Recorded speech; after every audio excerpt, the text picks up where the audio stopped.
భవిష్యత్తులో చాలా సమస్యలు ఉంటాయి. అదనంగా డబ్బులైనా పర్వాలేదు అంటే దగ్గర 400 కోట్లతో ఒక డయాఫామ్ వాల్ కట్టి దాన్ని రిపేర్ చేస్తే 200-300 కోట్లు అవుతుందంటే కాదు, కొత్తగా వెళ్ళమని అదనంగా 1000 కోట్ల రూపాయలు శాంక్షన్ చేసి ఆ ప్రాజెక్టును పూర్తి చేసే బాధ్యత తీసుకున్నారు. I'm assuring you by 2027 before March we wanted to complete the project and we want to dedicate to the nation. That is our commitment. We are working.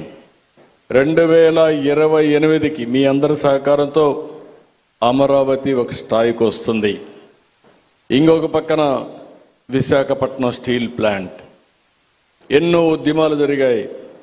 Visakha ఉక్కు ఆంధ్రుల హక్కుని ఉద్యమాలు చేసి ప్రాణ త్యాగాలు చేసి ఆ ప్రాజెక్టు సాధించుకుంటే ఇటీవలది సిక్ అయ్యే పరిస్థితి వచ్చింది, ప్రైవేటైజేషన్కు పోయే పరిస్థితికి వచ్చింది.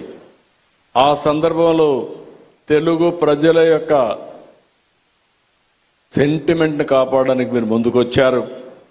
మీరు పడిన తపన నేను చూశాను. దాన్ని ఏ విధంగా స్ట్రక్చర్ చేయాలో చేయడమే కాకుండా మళ్ళీ దీన్ని ముందుకు తీసుకుపోవడానికి కాంపిటేటివ్గా తయారు చేయడానికి ఏమేం చేయాలో అవన్నీ చేశారు. అదే మరి బిగ్ ప్రాజెక్ట్స్ మీరు చూస్తే రిఫార్మ్స్ వచ్చిన తర్వాత మొట్టమొదటిసారిగా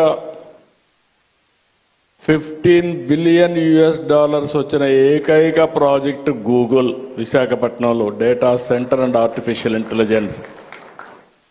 అది వచ్చినప్పుడు వాళ్ళు కొన్ని అనుమానాలు ఇవన్నీ అడిగితే వాళ్ళ అనుమానాలన్నీ నివృత్తి చేసి ఆ ప్రాజెక్టు విశాఖపట్నానికి వచ్చిందంటే అది పూర్తిగా మీ సహకారం, ప్రధానమంత్రి ఆశీస్సులు.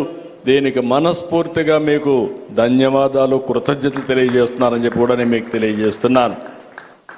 ఇది కాకుండా ఆల్వేస్, ఎందుకంటే మీరు చేసే ఈ అభివృద్ధిలో ఈ రాష్ట్రం కూడా భాగస్వాములు కావాలి.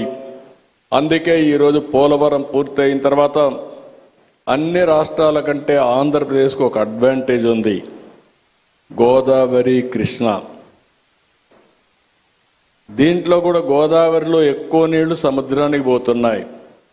ఆవరేజ్న 100 సంవత్సరాలు చూస్తే 2800 టీఎంసీ నీళ్లు సముద్రానికి పోతున్నాయి. అందులో 200 టీఎంసీ నీళ్లు వాడుకోగలిగితే కరువు అనే మాట ఈ రాష్ట్రంలో రాదు. దానికి ఒక ప్రాజెక్ట్ తయారు చేశాం. అదే ప్రాజెక్ట్ మీరు చూస్తే పోలవరం నుంచి నల్లమల రిజర్వాయర్కి ఈ ప్రాజెక్ట్ని మీరు కానీ ఈ సంవత్సరం పూర్తి చేస్తే దాన్ని ముందుకు తీసుకెళ్ళి 3 సంవత్సరాల్లో పూర్తి చేయగలిగితే ఆంధ్రప్రదేశ్ రాష్ట్రానికి ఇది ఒక వరంగా తయారవుతుంది.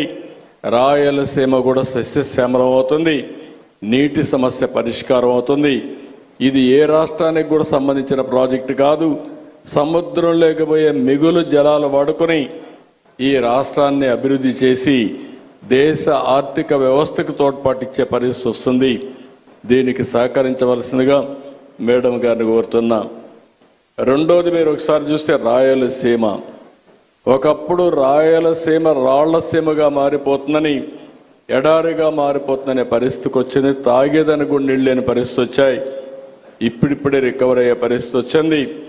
ఇప్పుడు రాయలసీమని ఒక హార్టికల్చర్ హబ్గా తయారు చేయాలని ఈరోజు మీరు చూస్తే 40-50 హార్టికల్చర్ ప్రొడక్షన్స్ అంతా అక్కడ చేసే పరిస్థితికి వచ్చాం. ప్రపంచానికి ఒక హబ్గా తయారు చేయడం కోసం ముందుకు పోతున్నాం. ఇక్కడ మేడం గారిని ఒకటే రిక్వెస్ట్ చేస్తున్నా, దీన్ని కానీ మీరు ముందుకు ఒకసారి ఆలోచించి సహకరిస్తే, కొద్ద ఫైనాన్షియల్ సహకరిస్తే ఇది ప్రపంచానికే గర్వకారణంగా పండ్లు ఎగుమతి, కూరగాయలు కానీ పండ్లు కానీ ఎగుమతి చేసే పరిస్థితి వస్తుంది. ఈ ప్రాంతం అభివృద్ధి అవుతుంది. దానికి కూడా సహకరించవలసిందిగా వారిని కోరుతున్నా. ఇంకొక పక్కన పూర్వోదయ ప్రాజెక్టు కింద ఈ 4-5 రాష్ట్రాలకు ఆర్థిక సహాయం చేయడానికి కేంద్ర మంత్రి గారు అనౌన్స్ చేశారు. ఇది కూడా ఈ సంవత్సరం ఒక షేప్ ఇచ్చి దాంట్లో కూడా కొంత సహకరిస్తే ఉత్తరాంధ్ర బ్యాక్వర్డ్ ఏరియా, ఆ ఏరియా కూడా అభివృద్ధి అయ్యే పరిస్థితి వస్తుంది. అదే మరి రాష్ట్రంలో మిగిలిన ప్రాంతాలకు కూడా కొంత సహకరిస్తే అక్కడ ప్రాజెక్ట్స్ చేసుకోవడానికి అవకాశం వస్తుందని చెప్పి తెలియజేసుకుంటూ, ఇప్పటి వరకు మీరు సహకరించిన విధానం వల్ల చాలా వరకు రికవర్ అవుతున్నాం. కానీ ఇంకా ముందుకు పోవాల్సిన అవసరం ఉంది. ఒకటే అష్యూర్ చేస్తున్న మేడంకి, 5 సంవత్సరాలు మీరు సహకరించండి. తర్వాత నిలదొక్కోవడమే కాకుండా ఈ దేశంలో ప్రగతికి ఆంధ్రప్రదేశ్ రాష్ట్రం పూర్తిగా ఒక బ్యాక్ బోన్గా తయారు చేసే బాధ్యత ఈ రాష్ట్రం తీసుకుంటామని చెప్పి హామీ ఇస్తూ, అందుకనే మరొకసారి మనస్ఫూర్తిగా అభినందిస్తున్నా. ఇంకొక రిక్వెస్ట్ కూడా, ఇక్కడ రైతులు ఉన్నారు, ఇంత మునుపు కూడా క్యాపిటల్ గెయిన్స్ వాళ్ళకందరికి కూడా ఎగ్జంప్షన్ ఇచ్చారు.